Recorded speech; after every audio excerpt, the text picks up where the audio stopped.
She's retired. Yes, teacher. I mean, I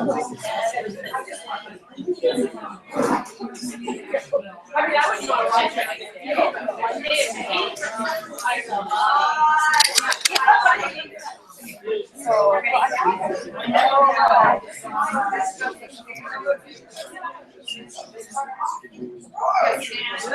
I kind of pulled in.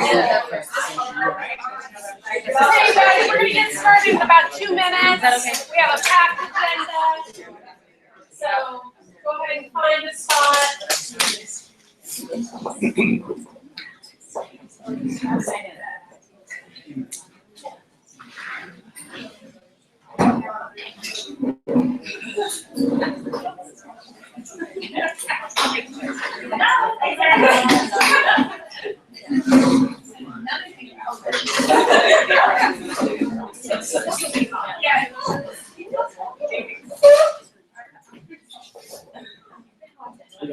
So, welcome you guys. Thank you for coming to this session on inclusive practices. I just want to let you know that we are also audio taping this for like a webcast. So just so you know, you're being taped right now. And then to start off, I just want to reiterate the things that Melissa was talking about this morning and just going a little bit deeper around inclusive practices and co-teaching as one strategy. We want to let you know that I know that people have a lot of technical questions and want to get into the nitty-gritty, but it's really important that we start with the philosophical. And so we are going to get into the weeds and into the structures and the scheduling and all that kind of stuff down the road. But for today, we're really starting with the philosophical shift, which is super important. And then also, just to reiterate what Melissa said, also we're looking out and down the road at like 2020 to really make this shift. So we want to be very thoughtful and planful about the way that we do this. These sessions, out of the information that we get from you today and some other feedback we've gotten from you principals before and teachers, we will select some pilot schools to go very deep with next year. So we're talking about maybe 7 or so pilot schools that we will really be able to support by way of ongoing training and coaching. And so if you do want to be one of those pilot schools, you'll want to let us know and understand that it is a commitment and it's a lot of work. And that one of the commitments of being a pilot school is to also open your doors and let other people come and see these practices happening in your building, because we need some model sites within PPS to use for training. So I want you to be aware of that. Anything else to add around that? If you just want to come to these sessions to get more information and know that down the road you're going to take this on a little bit more seriously, that's fine too. So these sessions will be available for you to attend, but the intensive coaching and training at the site level will be for the pilot schools. Okay, with that, Kristen. Hi, if you haven't already signed in, the OTL Leadership Academy wanted us to have you sign in, so make sure you do that. And I think there's another sign-in directions over there if you need some that are closer to you. So today we're going to be presenting to you the Road Toward Inclusive Practices. We have Emily Glasgow, the principal of Vestal, and Dana Nuremberg, principal of Sitten, right over here, that are going to be leading the bulk of the presentation. And then we have our members of our Inclusive Practices team. We have Leslie here from ESL, myself from SPED, Matt from from ICA, and Rena and Claire from SPED as well. So we're your team for today. So we're going to start out with an opening question, and if you don't mind calling out, why did you choose this session? And we'll have Claire and Rena write it down. Anyone, any brave volunteers? We had some volunteers in our last session. I'm going to be very honest because I knew Emily was presenting and I know she's doing fabulous work. And I can see what she's doing. Great. That's a great reason to come. Sorry. Anybody else? And feel free to share. You know, we had people that shared last time. Go ahead. It seems to be something that's coming down the pike, and so it makes sense to be informed. Awesome. She said to learn more about co-teaching. Great. Anybody else would like to share right now? I work with a group of parents in the 18 to 21-year-old program who are advocating for co-teaching between our program and college programs. Oh, wow. And so we're learning about co-teaching and inclusive practices. Great. Anybody else? More along the lines of what she just said, working with older students who are coming in and out of our program constantly and wondering how to better support all of our students in a different model of instruction. Great, go ahead. We have a couple of coaching arrangements already in place, so we're doing my senior major. Awesome. We have a partnership with some universities around student teachers, which are focusing on co-teaching. And so we're having kind of multiple strands heading this way. We also have our mentor teacher grant, which does a little bit of co-teaching, so we're seeing some As a way to go. All right. Okay, great comments. Well, with that, I'm going to let our principals take over here. So I'm Emily Glasgow again. I'm the principal at Vestal now, but as we talk today, I'll be mostly talking about my experience as a principal in Boston, where I was a part of forming an inclusive school. And I'm Dana Narenberg. This is my first year as principal at Sitten, which is way up north, and we're the furthest north school system. And I just came here from Washington, D.C. I was at Pine-Madison, elementary school there, an inclusive school for 8 years. So it's great to hear why you guys chose to be here. We wanted to start by articulating some objectives and kind of managing expectations a little bit so you know what we're trying to bite off today versus what might happen in the future, because this is a really big topic and we're not going to hit it all today. So our objectives today are really more on the adaptive side of the house and less on the technical side of the house. We do have a parking lot too up in the room if technical questions arise that aren't appropriate for this session, so that we can at least capture them. And there are going to be future sessions that I think we'll look at the end on future leaderships that get to more of the like really nitty-gritty technical components that make up inclusion. So we'll go over our objectives. So our first one is to really begin to form a vision for inclusion in your school, and that's really the visualizing and really beginning to paint a picture in your mind of what it can look like, serving all of our students in an inclusive way. Very good. The second one is to understand the benefits and challenges of transitioning to inclusive education, because there really are both. It's hard work and it's some really great work. And then our last objective is to begin to identify some initial steps for moving your school community towards readiness. And that also is a place where Emily and I can share what we're doing in our new schools to begin this journey in our schools. And so we're going to start out with a little bit of storytelling. So it'll be a little more talking at the beginning, and then we will get into some activity and chances for you to ask questions and engage with each other. Are we doing this? Yes. Yes. Okay. Sorry. Movie first, then storytelling. I'm going to start at teacher. Yeah, sure. So this is a movie, a film that came out, I want to say like 8 years ago now, called Including Samuel. And it's about the filmmaker, his professional filmmaker by trade, who's about his own son, Samuel, who had some very significant disabilities, but yet was fully included. And then the movie tells the story of the challenges and the benefits. We're just going to show one brief clip that really speaks to the benefits. Samuel likes spaceships. His favorite color is yellow. Does he like sunflowers? I like sunflowers. Those are Samuel's classmates, his friends. He's going to grow up with these kids, and they'll know him as Samuel, not the kid in the wheelchair. So it's a really great film, and we're actually doing some screenings of different inclusive films at our schools too. So we're going to go ahead and start with, as Emily said, just sort of some context about our previous experiences and how that is informing our work moving forward. We hope you can share some practices moving forward. Oh, First we're going to We revised this a smidge from this morning, so that's why it's a little. You wanna do that? So there's a lot of research around co-teaching and how it helps all students. And here's just a smattering of examples. Reading and math scores improve for all students taught in inclusive settings. Individualized attention for diverse students increases and overall academic skills improve when co-teaching is implemented. Co-teaching as a service delivery model has been shown to improve overall academics and behavior for special education students. And students with and without disabilities benefit from more teacher interaction and closer monitoring of what's going on in the classroom on a daily basis. So there's a lot of research behind it, and these were provided in the flipped content online. And so we wanted to make sure that we hit those. And if you have any more questions about the research base that there is, we're going to be providing you more resources, and that will be talking about a little bit later. So just to give a little context from my experience at my school in DC, Hyde As, when I first got there, was just called Hyde, and we had about 180 kids, K to 5, pre-K to 5, kind of one classroom per grade.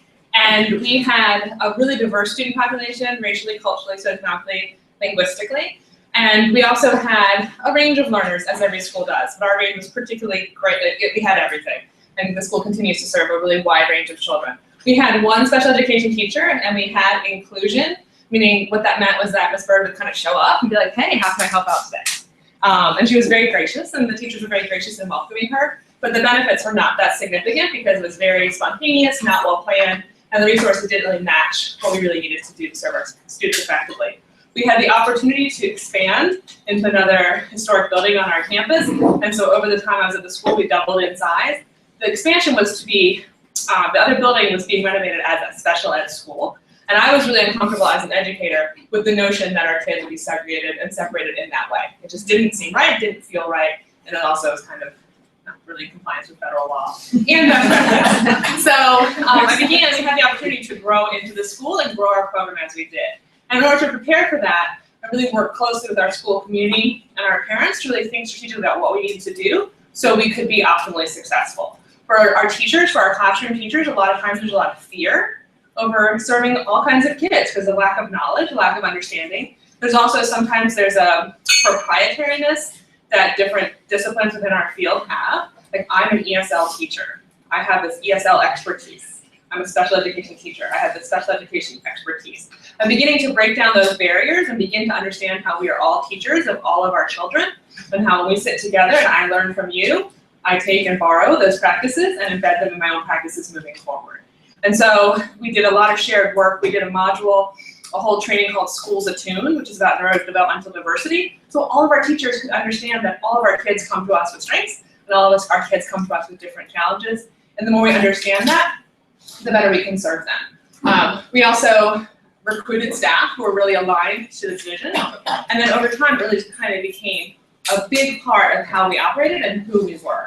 A tidbit that sort of speaks to the success, besides increasing academic success, we're one of the highest achieving schools in terms of mean percentile growth. So the amount we grew our kids, regardless of when they came to us, they were growing in their achievement on the state test. But another tidbit, and this is not as relevant in Portland, but it's a big deal in DC.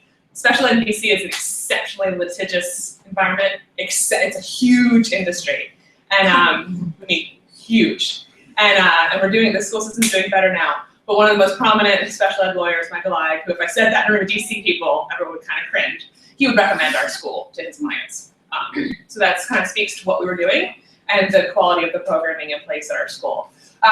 So what it can look like is really about kids engaging in a range of personalized learning experiences throughout the day. We know our kids come to us with strengths, and our kids come to us with needs. Some are identified, some are not. Our kids come to us with labels like ESL, or emergent bilingual, or special education student, or Title I, or a range of labels, but our kids all have strengths and our kids all have areas of growth. And so providing opportunities throughout the day that are flexible and responsive to student needs, regardless of the label or the funding stream that may support them. And so there were a couple different structures we implemented over time that speak to this. One was called Push Block, which was an all hands on deck twice a week block of instruction built into the master schedule. 4th and 5th grade were at the same time, 2nd and 3rd were at the same time. When I say it's all hands on deck, I taught a group, instructional coach taught a group, paraprofessionals, ESL, special ed, everyone, their schedules were free at that time. And they were flexible groups. We teach for 6 weeks in cycles. Some groups were reteaching or remediation or doing a more targeted intervention. and some groups were a push. And what was really cool is the teachers would mix up. So it wasn't like, oh, you're in Ms. Nirenberg's group, you're a struggler. And the groups would mix up, because even our students with different strengths have areas of weakness, and our kids who have special needs have lots of areas of strength. And so it was a flexible, responsible teaching period. We also implemented something called Scholars Hour, which is a second dose of reading instruction for kids who needed more reading. We know that in serving our kids, different kids need different amounts of instruction, and we can't lengthen the school day. And we can't lengthen the school day for some kids and not all, but some kids do need more. And so we arranged schedules so that all of our special education teachers, ESL teachers, and our speech therapists were available the last block of the day for a second dose of reading instruction using things like Wilson and Lyman-Bell and other research-based interventions to provide that targeted second dose to flexible groups. And some groups had general ed kids, kids with IEPs, and ESL kids, and some kids had different combinations of those populations. A second piece of what it can look like is teachers sharing responsibility for planning and for delivering instruction to students. In the quote Melissa put up this morning, that word silos was there, and we all know those teachers, and I can remember my beginning years of teaching, you close your door, you do your thing, the classroom is their zone. It's lovely that you're doing that project over there, but that's not what we're doing over here. And so teachers really sharing responsibility for students, sharing responsibility for student data, and having conversations about that, and sharing. It's joyful when you share responsibility for planning, because you take one smart teacher, you get a great lesson. You take 2 smart teachers, you get a better lesson. You take 3 or 4 smart teachers, and you get the very best lesson for all of our children. And of course, there's times and structures that support that, but it's really a belief that I'm going to be a better teacher by talking through my lesson with a colleague to make it better for all of our kids. This notion of teachers taking responsibility for all learners, and that it's not just, oh, that's an ESL kid, he's my responsibility, or this is a 3rd grader in my classroom, he's my responsibility, but we are all teachers of all students and really fostering that sense of community for our kids. A culture in which children are welcomed and celebrated for their assets and individual needs. My school in DC was a responsive classroom school, which is a philosophy that seems more East Coast based, but it's really about a very intentional school climate and really fostering and providing rituals and routines where kids are part of a classroom community, but also part of a larger community. So it's not just, I know we've all experienced this where you may have one sort of condition or climate in one classroom and something really different in the classroom next door, where the kids go to art and it's a really different climate, right? And so that can be really stressful for children. So really coming to a shared agreement about a common climate and a common way of doing things can really support all of our learners. And then the final one is really about leadership, making inclusion a priority focus for the school. And it's really about you as the principal and your administrative team deciding that this is something that's important and that resources, time, and energy are going to move towards making it a success. It can be scary, it can be intimidating. I had an assistant principal a few years ago who had been a teacher for me and also an instructional coach. Awesome teacher, awesome coach, great person. When I asked her to lead a special ed meeting for the first time, she was like, I don't know special ed. And I said, Jessica, you know what's good for kids. And yes, there's lots of technical stuff. And again, DC was very litigious, so there was lots of technical things.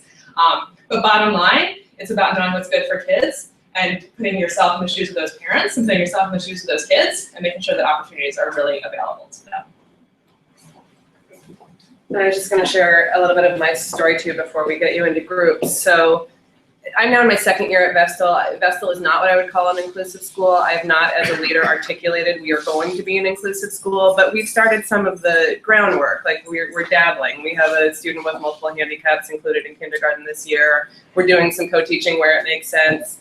And we're doing a lot of work when we talk about laying the foundation around RTI, PBIS, and reducing exclusionary discipline and sort of just building this philosophy of inclusion. That's where we are now.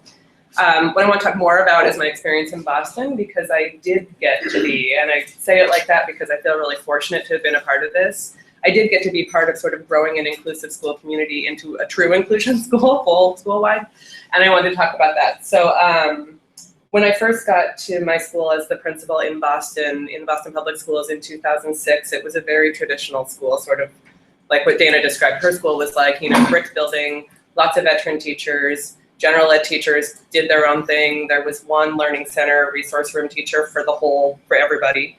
There was one substantially separate classroom on this side of the building, and all the general ed classrooms were on this side of the building.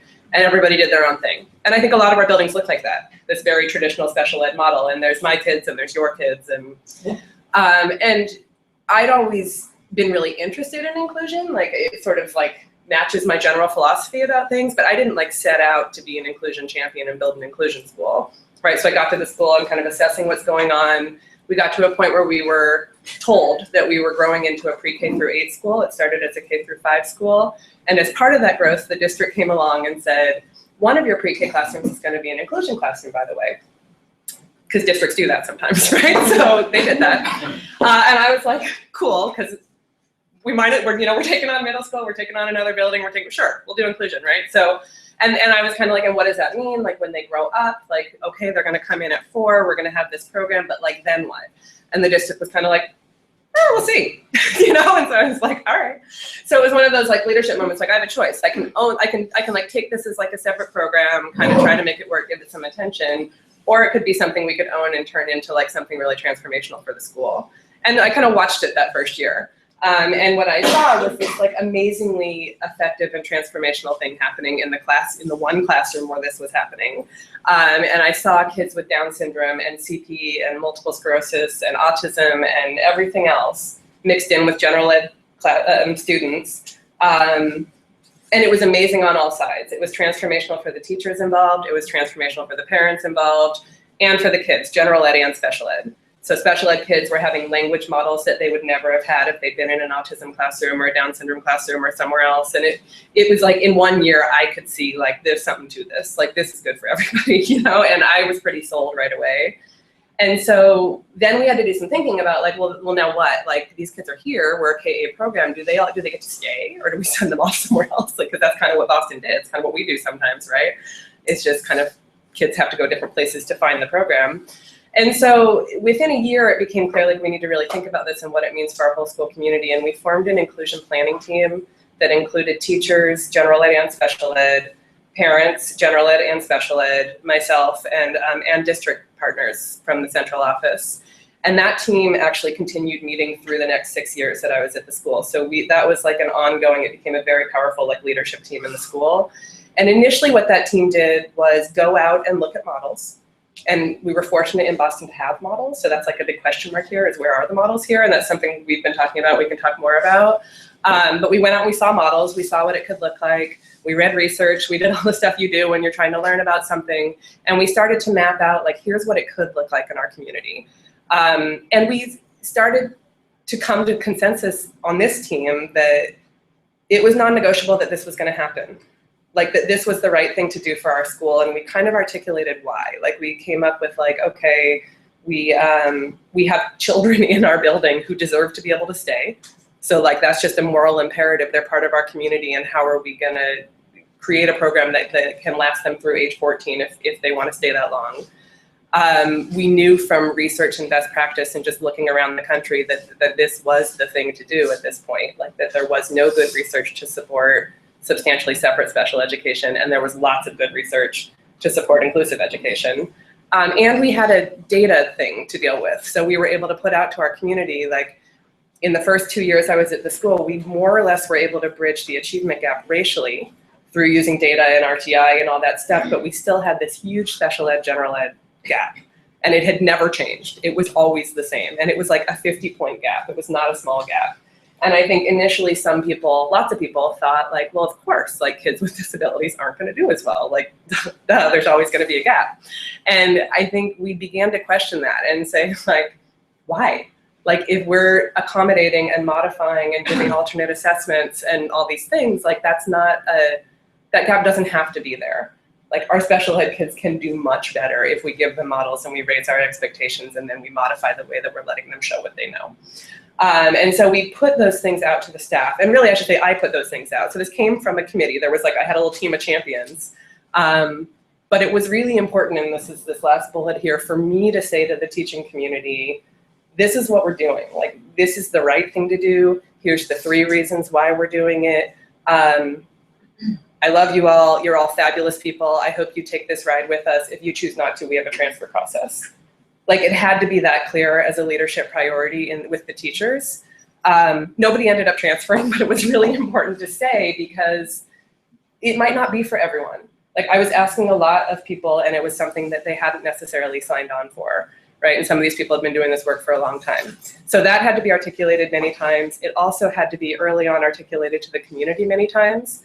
So I'm still talking about like in this first or second year of development, what we were doing. So we had several community meetings where we kind of put out the research, put out the why, said this is what we're thinking about, this is why we're thinking about it, this is equity work, this is why this is good for everyone, this is why I'd want my children in this kind of program, you know, put all that out. And I had to say the same thing to parents, because there were parents who were like, I don't want my kid with those kids. My kid's education is gonna go down when these kids get all this support, and you know, it has to be because they're gonna need more attention and da-da-da-da, you guys have all heard it. So that all came out and I had to just say like, I believe as the leader of this school that this is good for all the kids in this building.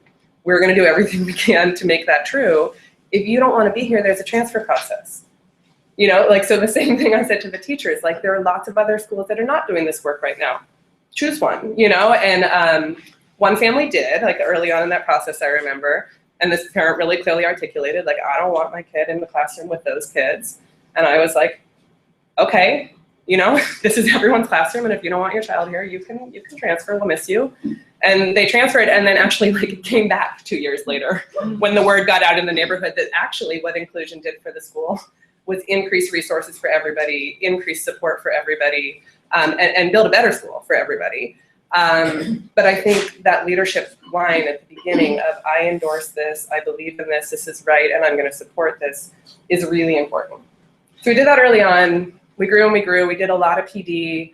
All the teachers in my school were sent out on teams to see model schools. They went to different ones so they could come back and present what they saw, what works, what doesn't work. We did a lot of like vetting schedules, vetting co-teaching models, thinking about staffing. That inclusion planning team all along the way really helped drive that process. So they would look at things, they would bring things back to the faculty would vote or choose or express interest or whatever. And when I left, so at the end of 7 years of going through this process, could definitely call us a full inclusion school with work to grow. You know, it's never done. It's one of the things about this work. And so at the pre-K-5 level, we had co-teaching happening at every grade level. We actually had a special educator at every grade level at that point. And the way that had worked was because we had shifted resources and had said to the district, we will take these very high need kids that demand a lot of resources into our general education program if the supports come with them, right? So we were able to and it allowed the district to close some special ed programs and whatever and kind of reallocate resources. So we had a special ed teacher at every grade level. So there was like a collaborative team, pre-K-5, and then we had a couple of special educators at the middle school level, and they started specializing by content. So one worked only with the ELA teachers, one worked only with the math teachers. And so everybody had a co-teaching relationship at some level. And we also folded in all the like speech paths and OT people and all, you know, anyone that we could, student teachers, to Sasha's point about student teaching programs. It was an all hands kind of thing. And by the end, there was this real culture of like, well, our mantra was fair means everybody gets what they need. So we used that with students and teachers and parents. So there was this sense of every kid's program is probably gonna look a little different. When there's a problem, we have structures and protocols for sitting down together with all the right people at the table and problem solving. We're gonna think outside the box. There's not gonna be any one right answer for any kid. There's gonna be some kids, and we'll say now because it will come up later, particularly kids with big behaviors that are really gonna challenge us and are really gonna push us to say, what does inclusion mean and where is our line? Is there a line where we have to say, no, you don't fit here anymore? And we, that line went pretty far for us. Like I think during the time I was there was one student who we expended all, you know, we did everything we could possibly do with, and we finally had to come to the conclusion and say, we're not supporting this child. Like we can't do everything this child needs. But one in 7 years, right? And we had every year, every classroom with autism, Down syndrome, see all this stuff, right? So, and it took a lot of creativity, it took a lot of energy, it took a lot of problem solving. But again, that's where I think we'll talk more, like the beginning steps are things like RTI, PBIS, SIT, sort of this culture of problem solving and breaking down silos like Dana talked about of all kids are everybody's kids. Fair means everybody gets what they need. So when we don't know how to support a kid, we're gonna figure it out, right? And then all the technical stuff, like, to me is the easy part. The technical stuff is the easy part from my perspective. So that's my story. The other thing, as I was thinking about today, I was like, well, I can tell this story, but the people back in Boston can tell it better. who are still living with it. So I sent a survey out to my staff in Boston and some of the parents who I worked with on the inclusion planning team and asked them a few questions. I would love to just be able to bring you guys there because that would be much cooler, but this is what I was able to pull off today. So I just asked them, what are the benefits of the work you've been doing? Some of them have now been doing it for 9 years, 8 years, 7 years, 6 years. What have been the challenges and what advice would you give people who are just starting and what are the best resources you found? So there are packets on your tables that have their answers. And so what I'm going to ask you to do now is take a little time at your table to read through those, mark them up if you want, and then we're going to be asking you like kind of what stands out to you and what questions you have as you read or as you listen to us. So take some time in your group and then we'll come back together.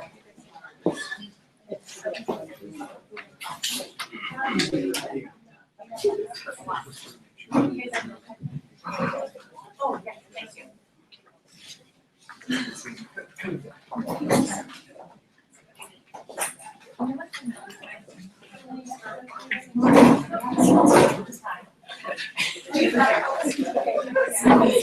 I've read all these people.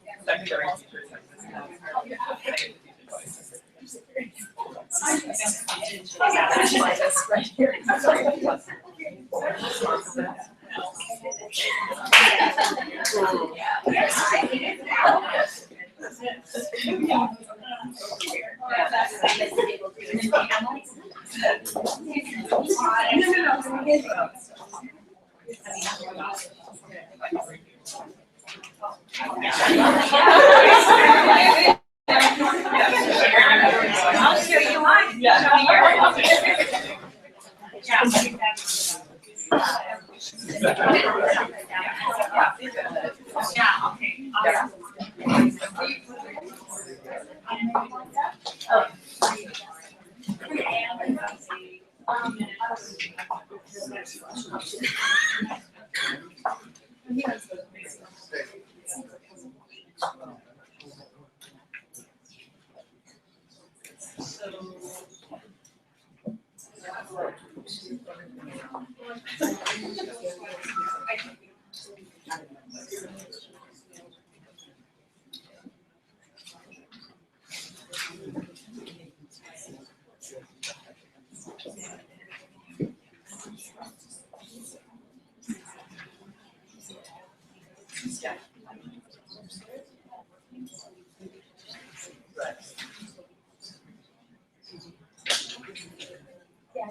So I think we're gonna bring you guys back together, and we just wanna bring some of your small group conversations, whole group, and hear kind of what's standing out to you, what's resonating with you, or, like, what's sticking with you, and what questions do you have?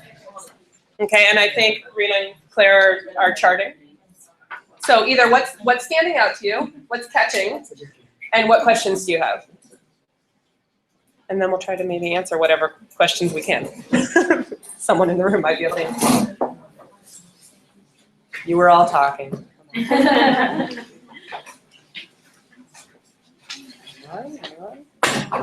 Stood out to me that there was benefits to staff as well as to students.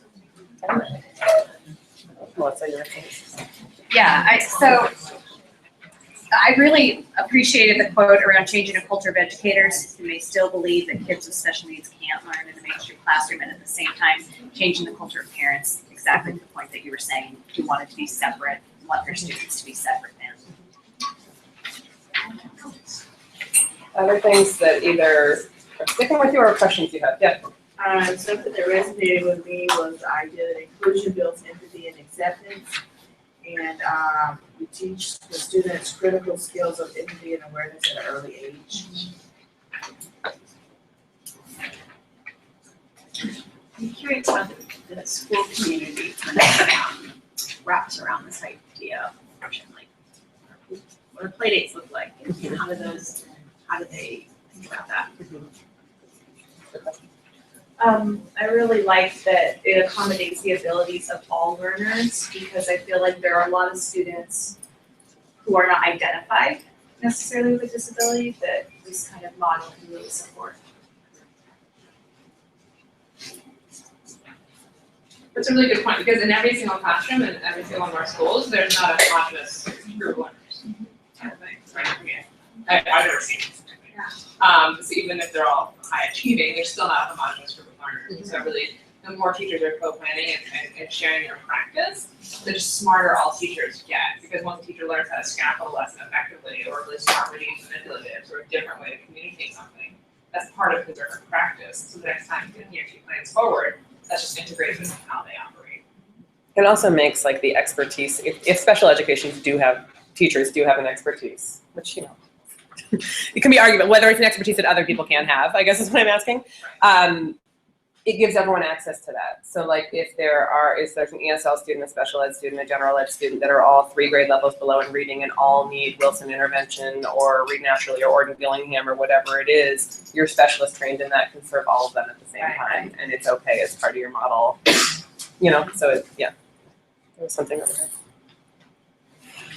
I like, one of the things I liked on here is it says, it pushes them to do things that they might not have access to in the school classroom. Because those kids, they just kind of get read, and then inclusion, they get exposed to so much more, that they're gonna take more risks.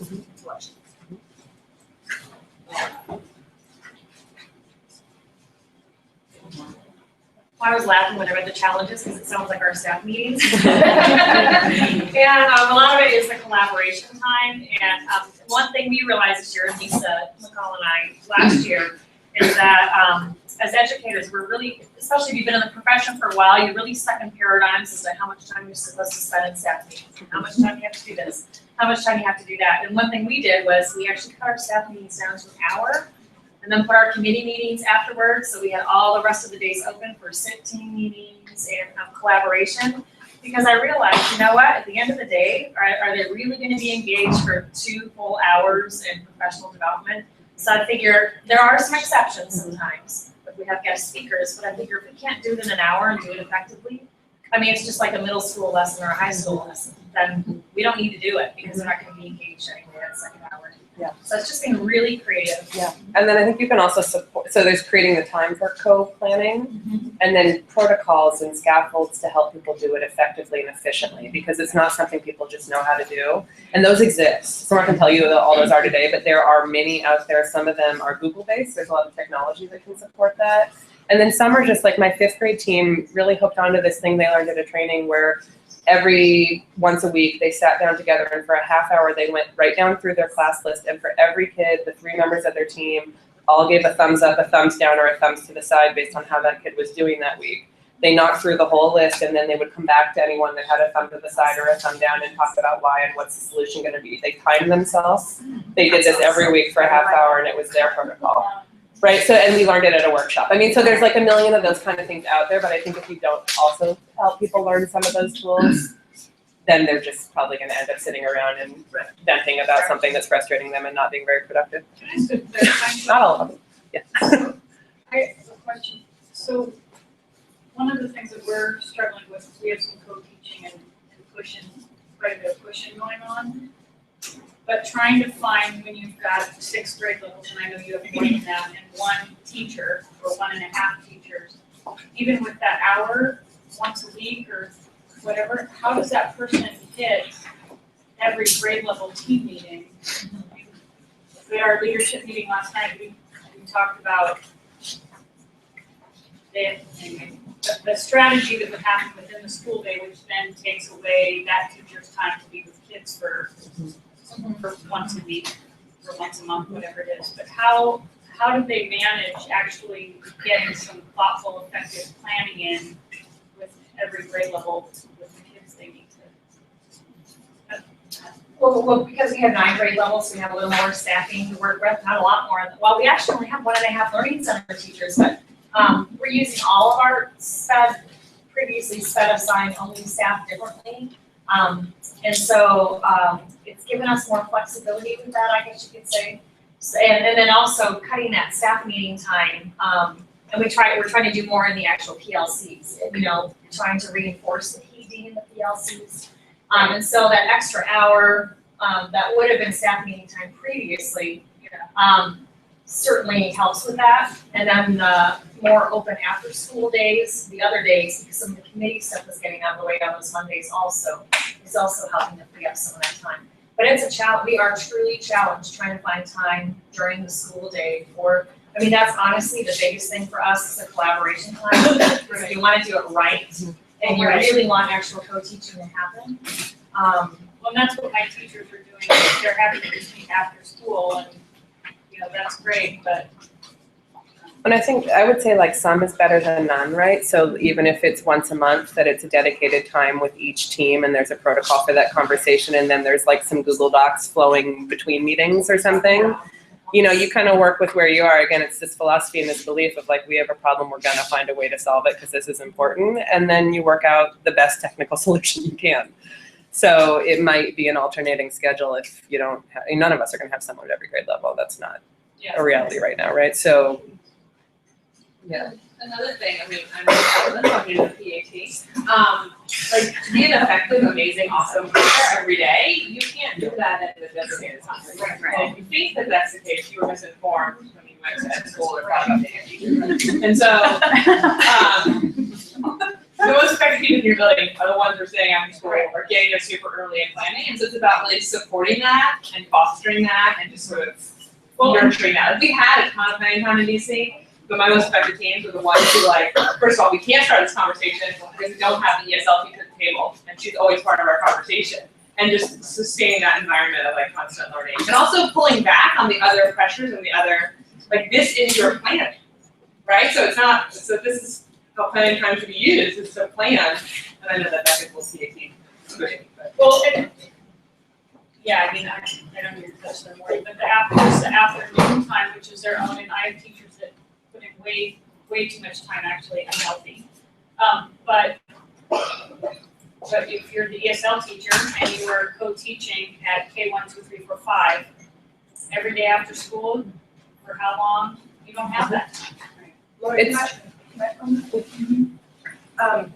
I think it's about being really strategic about what you're co-teaching, what curriculum you're doing as well, you know, because I did mostly co-teaching as an ESL teacher, but you know, it was you are always doing. The time was really important. So I'm going in during this math time, and it's the 20 minutes that I'm going to be able, and you're going to be on schedule at that time.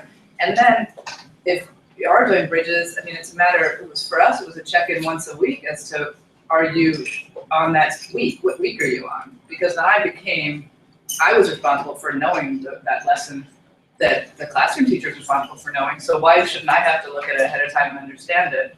And then if I have any questions, I could ask about it, but like, all I really have to know is like, where are you in Scott Forsman and what is your routine? And, you know, it's not that much planning if you've got, if you're scheduled appropriately, I think, and have your routine down in the classroom as to how you fit in during writing, because especially elementary, we have Scott Forsman, we have the writing They're binder. pushing in during science. Yeah.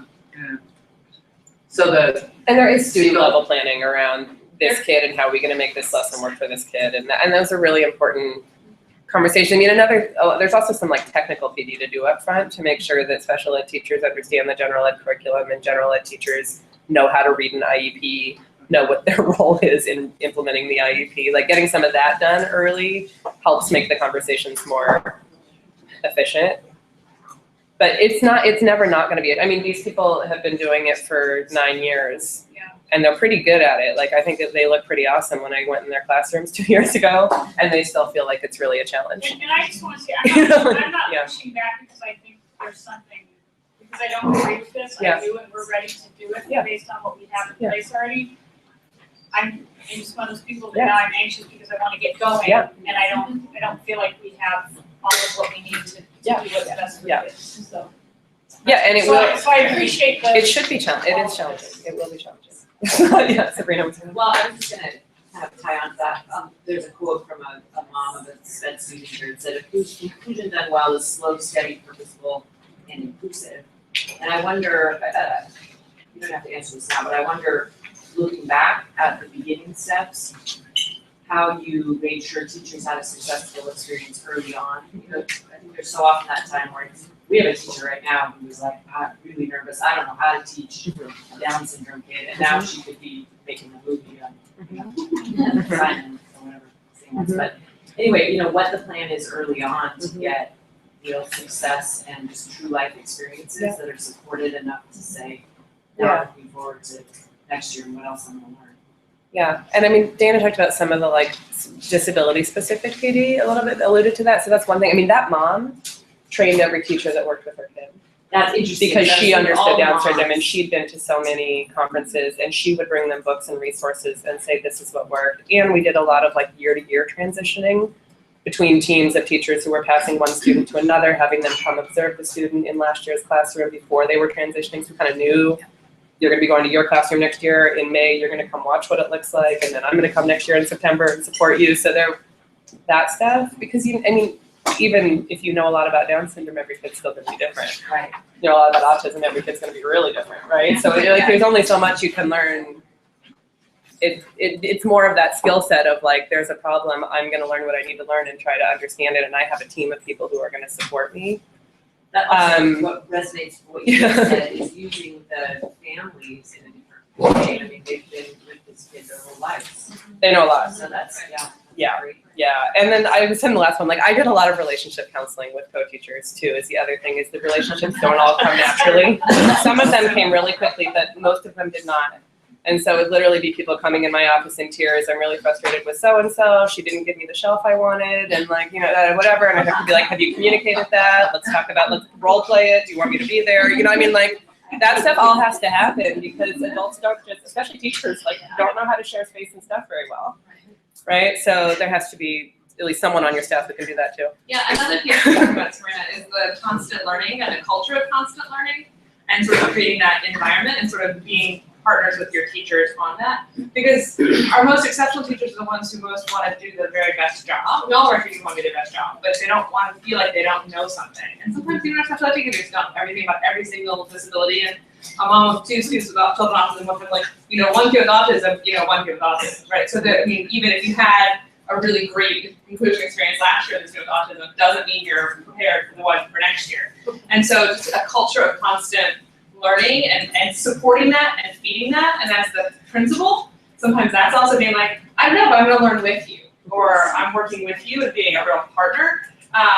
And also around tricky behaviors, coming to a consensus. So we adopted a philosophy, which we're starting to use this at Sitten, from Michelle Garcia Winter. She's a brilliant speech therapist who talks about social thinking, which is particularly helpful for kids on the spectrum and also kids with ADHD, and also kids who just may not have had as much social interaction and development. And seeing this language of, was that expected or unexpected. And when you do something unexpected, people are going to respond a certain way. And that takes that takes away that was the wrong thing to do, that was the bad thing to do, you messed up again, all those things, those messages that our most vulnerable children sometimes get, and changes that lens. And then just becomes part of the whole fabric of the school community. And it just Yeah, I think raises this- everyone's practice. Another like technical thing we did in terms of like fostering this learning environment is, I can't remember if this was like our third year in or our fourth year in, but there was so much people wanted to learn as we got into it. Like there were people that were clamoring for, like, I need to understand assistive technology better. I need to understand FBAs better. There was like buckets of all this stuff out there. Once you get in, it just gets bigger. And so one year for our PD, the whole year we structured it as inquiry groups. So everybody got to choose the topic they were most interested in digging into. There was a whole protocol around it. So they met, if they met every other week or every 3 weeks or what it was, but they met with their inquiry group. They had to start by forming a focus question. They had to have X many pieces of research and outside sources that they went to. They had to then, like by the end, do a presentation back to the faculty on what they learned and recommendations they have based on what they learned. So it was a really helpful way to get like a lot of arms out in a lot of places and bring knowledge back, because there was no way that any one person in our building was going to learn it all, because it's huge. So think that again just fosters that we're still learning. We're always going to be learning. There's a lot out there. Let's keep slowly cracking, right? So you had complete autonomy over your PD? No. Yes. Let me rephrase, you took complete autonomy? Yeah, then so that wasn't every time. We had way less PD than there is here, I'll say. So like way less. Like there was like, it was thin. And yeah, I guess we took control. I mean, at some point, like it was sort of like, okay, you guys are really doing this. But there were some things we still had to do. So I had to work around those. So I didn't take all of our PD to do that, but they met again like semi-regularly, and it was a thread that went throughout a whole year. I was just thinking systemically Yeah. how it all fits together. That's not a bad thing. I just think it's- Yeah, no, there wasn't complete autonomy. You know, I'm thinking back, when I began my career as a speech path, I was asked to work in Troutville in a pilot model where we were including kids with autism into the classroom for the first time. And what it meant was this child's coming to the classroom with an EA. And then the SPED team would work to support. And what happened over time for many of our students was a learned helplessness, because the EA became the classroom teacher and would often do things for the child in order to engage the child. And they usually built empathy for the other students until they hit about third grade, and then it fell apart. And so I'm thrilled to see this sort of systemic look at this issue, because I think if we don't start from a systemic place, it can easily devolve into something that was well meant, but didn't really meet the needs of kids. And so to think about all of the stuff that needs to be in place, PBIS, SWIFT, scheduling, but the resources as well. Because if we don't look at the skill sets of our special ed staff, I might know autism, I might know this, but I might not know how to coach, I might not know how to share practice with colleagues. So this sort of systemic look and having a model or a pilot where people can start with intentional layering on of resources and then build from there gives me a lot of hope that this can be successful. That's a great segue too. Thank you for saying that. One thing I forgot to say at the beginning that I think is really important to note is that this is not a special ed initiative. So you can see there, we are cross-departmentally. This is a representation from all of OTL.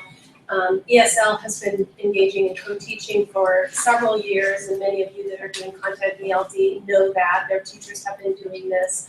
So we're coming together because what we understand through national research and SWIFT and all of those things is that when your lowest performing or your most struggling students are lifted up, all students are. And it does exactly, Mary, what you're talking about, and that is that when we build the capacity of our teachers to educate a wider variety of students, everybody benefits from that. And instead of having a para or an EA come in and manage a student in the corner of the room, that's not really inclusion, it's not meaningful participation. But I wanted to share with you, a group from OTL went to St. Paul a couple weeks ago to visit the program, because they're about maybe 3-4 years ahead of us in this process.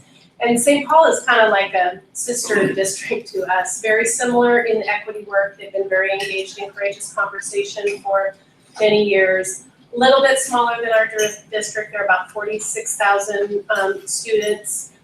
Much more diverse, though, than our district in their linguistic diversity. They're about 70% emergent bilinguals. Huge Hmong population, huge Somali population, just fascinating work that they're doing there around lifting and really valuing linguistic and cultural differences. It's really exciting work. But they also have shifted to a co-teaching model for special education and as well as ESL. And really, so we saw some really great things, but just this notion that we're all working together. So it's your ESL teacher, your special education teachers, any special education paras that you have can be valuable in this model as well. But also your speech paths and how you're using your speech paths. So we went to an elementary school and we went to a middle school. I think it's really important to note that St. Paul had much further to go than us. When they started co-teaching 4 years ago, they were 20% special education. 20%. We're about between 14 and 15%. In 4 years, they're down to 13%. So when we talk about resources, their budget stayed the same, but their special education population drastically reduced, and they were able to take those funds and shift them back into different ways to increase the actual bodies and buildings. And one of the other ways they did that was closing some of their self-contained classrooms. About 4 years ago, the current special education director came on, and they literally had kind of like our Pioneer Special Schools in all of their middle schools and high schools. So they had separate, locked down facilities within their buildings that was like a wing where all of the, emotionally disturbed kids went. And what was even more alarming is they were all kids of color, mostly Black boys. And so when she came on, she was like, no more, this is not happening. And literally overnight, they actually took the locked doors off. They had in this wing one of the seclusion rooms, like we used to have at Pioneer that are now outlawed in Oregon, the locked doors. So talk about creating a school to prison pipeline. These kids were there was usually a line, they said, outside of the door to lock these kids up. This was 4 years ago. So we went to this middle school where now they took the doors off, they opened up that wing, and the 2 classrooms that had about 20 students each were all included in general education. And so we could not pick out where the students were. We could not pick out the students that had been previously in that lockdown setting. One thing that I have to note is that they had solid PBIS structures in all of their classrooms, and you could see it built into their lessons. They would often, really again, more diverse population than PBS, but they would stop and reflect on their behavior and rate themselves throughout the lesson, it was really fascinating and really beautiful to see how well that could work. But the other thing I think that we took away is the special education teachers that were, these behavior classroom teachers, were now expected to co-teach with the gen ed teachers, and we got to sit and see a panel of the teachers, the teaching teams, so the special ed teachers and ESL teachers and the gen ed teachers, and they talked about their experiences, and they all, the one of the teachers who was the behavior room teacher is now a lead on the 6th grade math team. And he talked about how he was so afraid to do this because he was like, I didn't really know how to teach math. But through this whole process, I learned how to teach math, and now I realize I'm really good at it. And so they talked about their process and how they learned from each other. And then the gen ed teachers, and I learned from him, how to, work with kids with emotional challenges and behavioral challenges. And they talked about their experience. It was just incredible to see.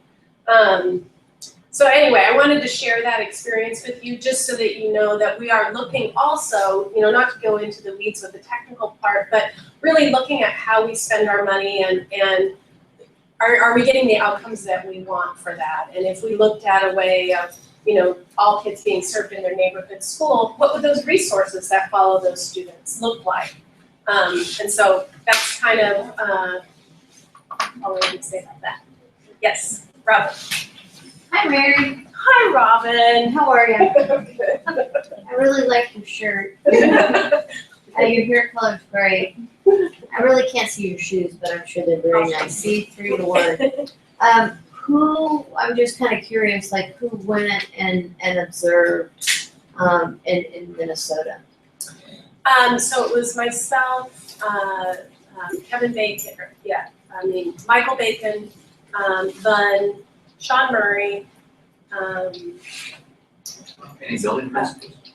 No, not on this trip. So I actually think that that's a trip that we could go back, and the previous group was like, wouldn't it be great to take teachers? And there's also, we're hearing too from Emily and Dana, there might be other places that we want to go and visit and see it in action, because it really is nice to see it. But anyway, go ahead. Yeah, when I sat down and we had that meeting in your office, I mean, I'll beat the horse to death is I think that in order for us, we have to see it. I have to see it. And I'm all for this. And I mean, like, this is, you guys did a great job. I mean, laying things out, and it's like some steps here, but I think that the next step is to get a group of principals, and I know that we have professional funds.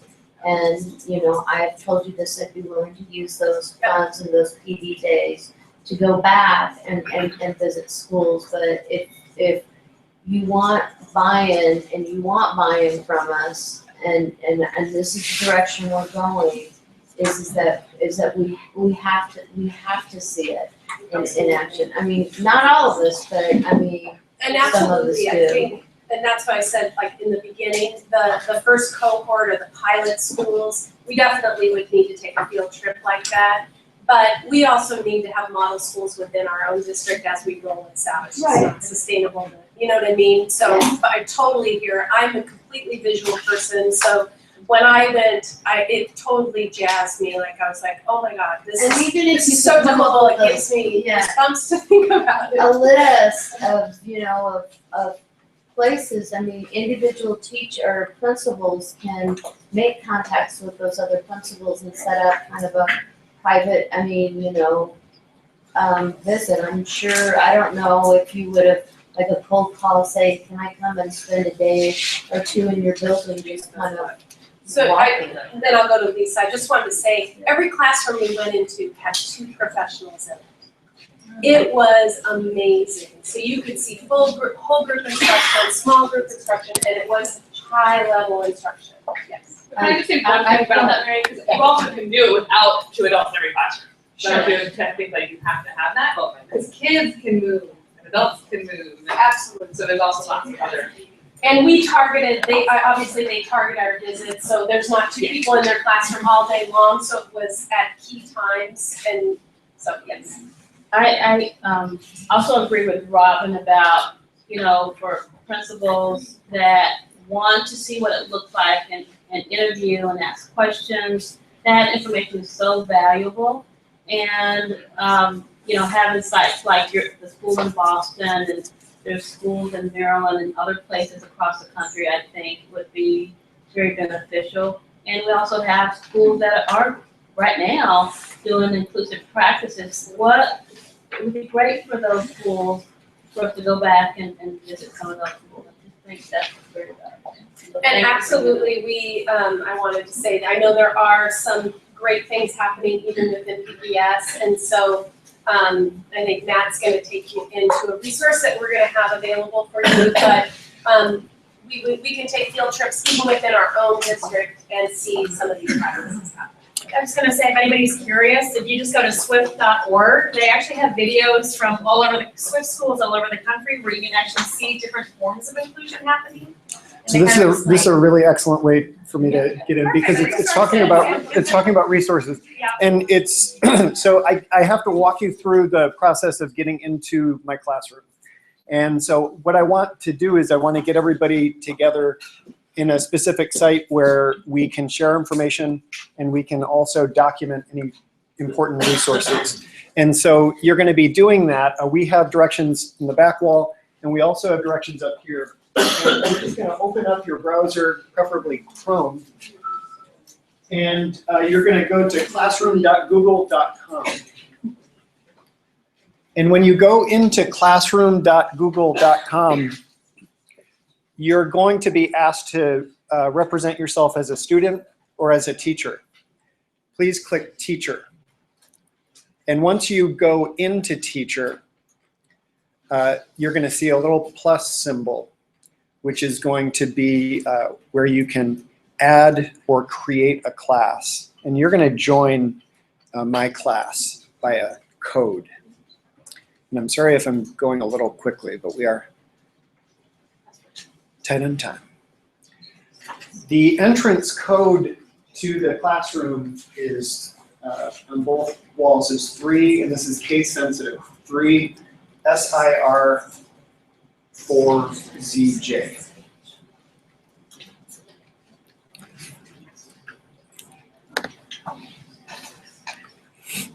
And it should look something like this.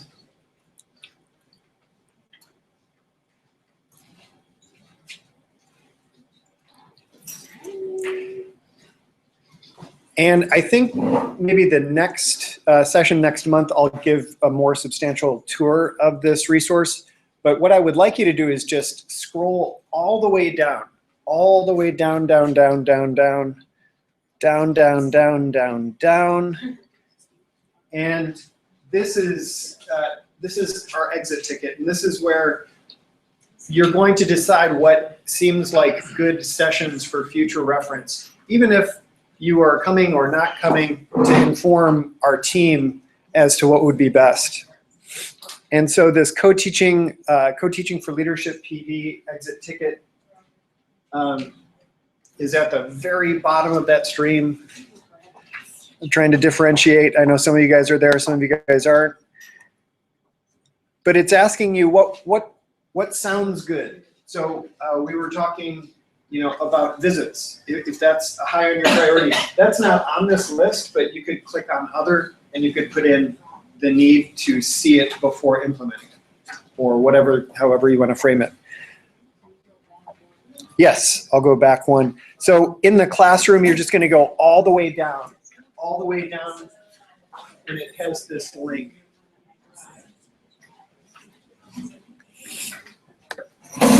But also if there are resources available to you. And if you need any help, I'll be glad to help.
I know.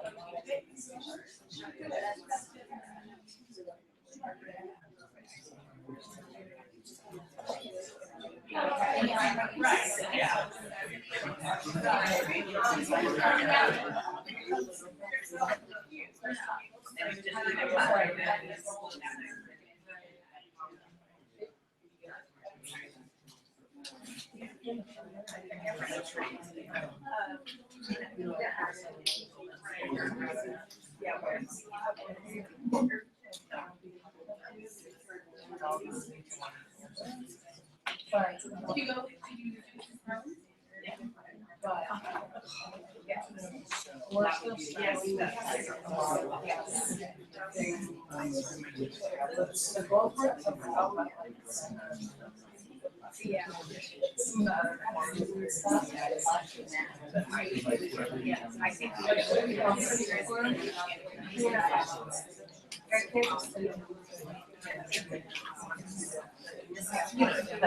Of course not everyone.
You guys, I have one thing that might be helpful for you. Somebody just asked me to make this announcement. When I was talking around St. Paul, how we went from 20% special education down to 13%, some people might think, oh, well, that would be a loss of funding because they no longer have those special education students. But I think that what people don't understand is that there's a cap on the double weighted weighting for students. So we don't get double weight after 11%.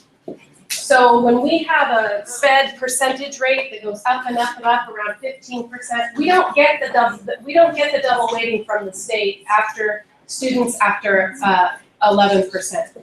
There is what we call high costs, that you can recoup some costs for students that cost more than $35,000 a year to educate, and those are students that have pretty complex needs, might have a one-on-one para or something like that. So to decrease our special education students down to more around the national average, which is around 11 or 12%, is really in our best interest because we're actually only getting funding for that. So that's important to know. We're trying to figure out where people are supposed to go next. If you hold tight for a minute, we're working on that. Because I don't know where we're going. I don't know if anyone else is having that problem, but It's on the agenda. it's not on the agenda. But it just says breakout rooms. It doesn't say which breakout rooms. That's the issue. Or people go to the same room every time. So it's okay. So it's just me that doesn't remember what room that is. People will If I find go, their- maybe I'll figure it out. People will find their group. All right. Don't worry about it. All right, I'll walk around till I find my people.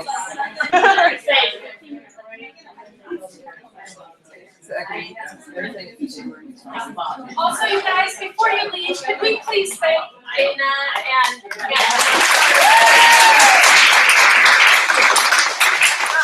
sharing their knowledge and all the work they put into this and the passion behind it. We really, really And appreciate no, like we're here, we're like right where everyone else is and trying to figure this out within PPS structures and resources. So yeah, we'll keep working. Yeah. So we're at PLC's and PLC's for 2:30, so we got a little bit. 2:30, and apparently you all know where you're going. Yeah. It's just me. Okay.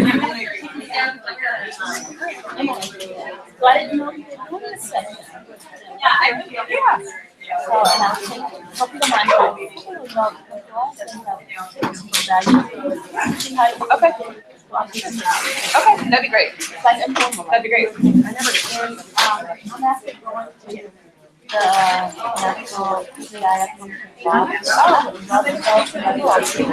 You should, I mean, it's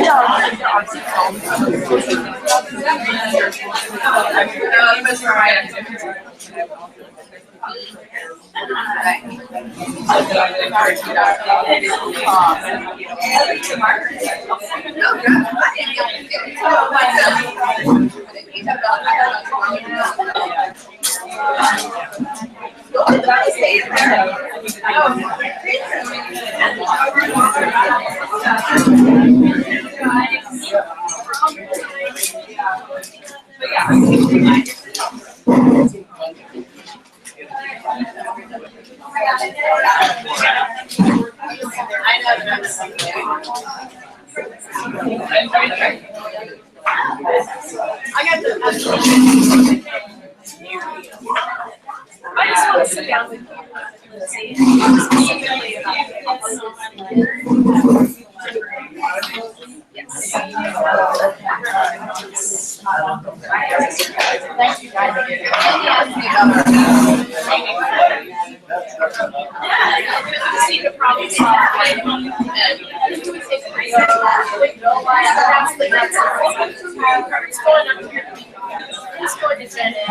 Go back to the and who are we? And who are we going? Or they will stay.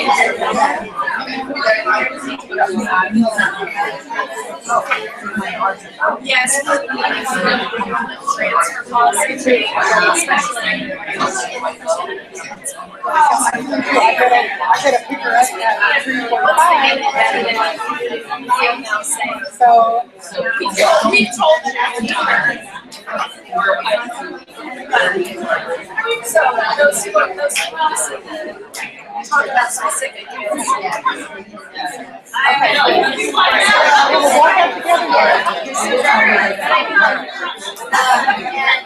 I think that another one might. Who's leading it?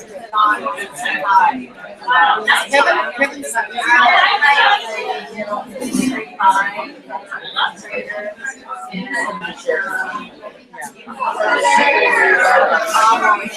well, it was becoming really personal too. Oh,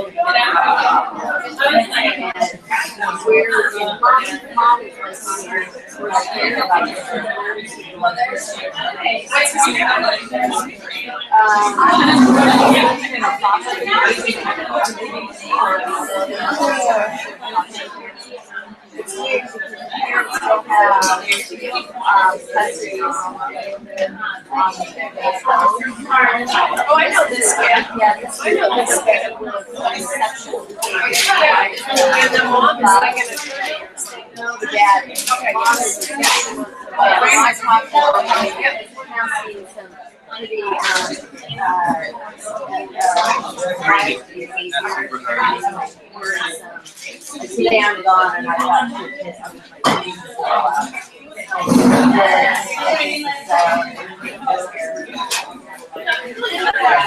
Spoke with the parent, this is the one who Let's talk about, we have to decide what is the bigger thing, is it behavior or is it the cognition? Well, I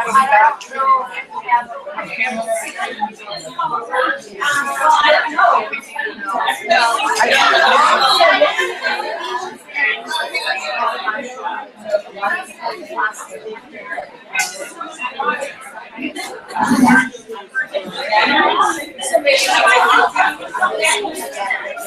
Hey, listen, thank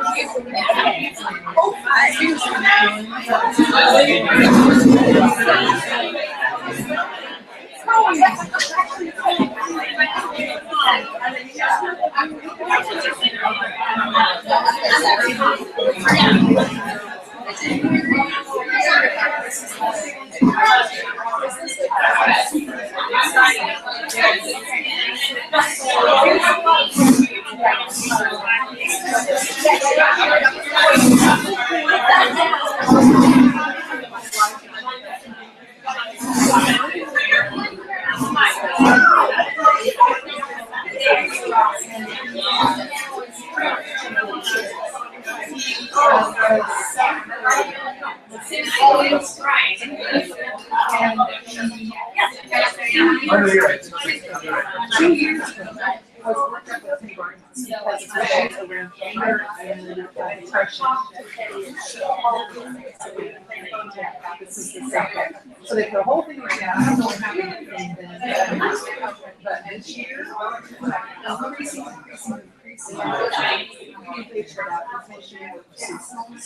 The latest things are doing is one.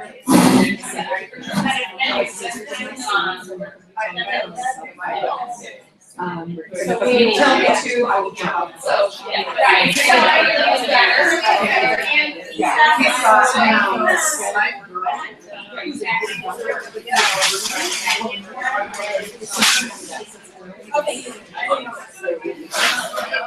So what I kind of had, just so you know, I kind of pushed back because I'm just doing this, you don't yank them out of, so I think that's why we get more information and I had asked David for more information. But it sounds like that's a appropriate referral, it's a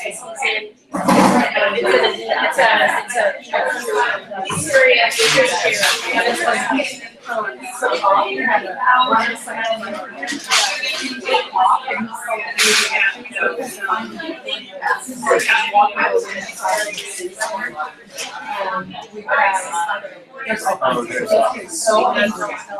Exactly.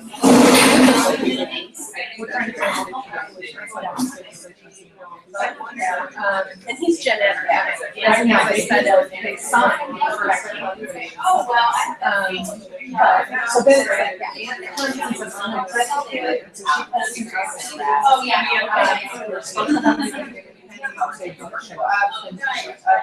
So now we just have another category of nurses. So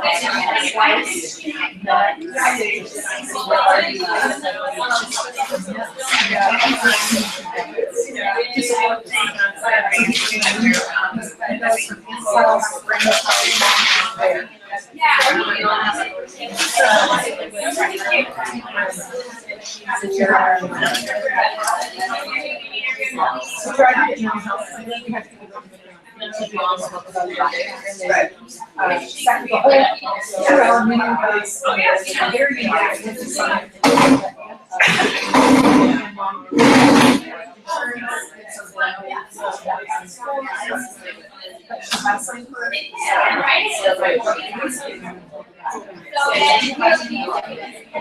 So I'll touch base with you.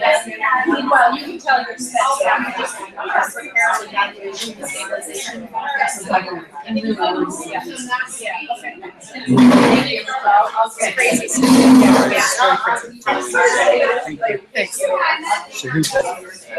More about how to make it work than a check. You'll do in these specific blocks. Thank you, Ashley. You're welcome.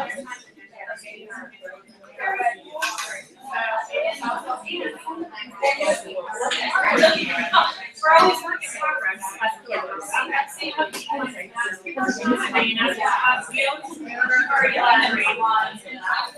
Playing with groundwork. I'm sure actually, the, Yeah, the director is the former, the regional administrator, she was the principal there last year. And the redhead was right. Oh, okay. Yeah, we're gonna go over your inclusivity, inclusion. I'm excited.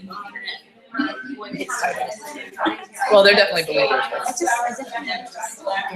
Schools.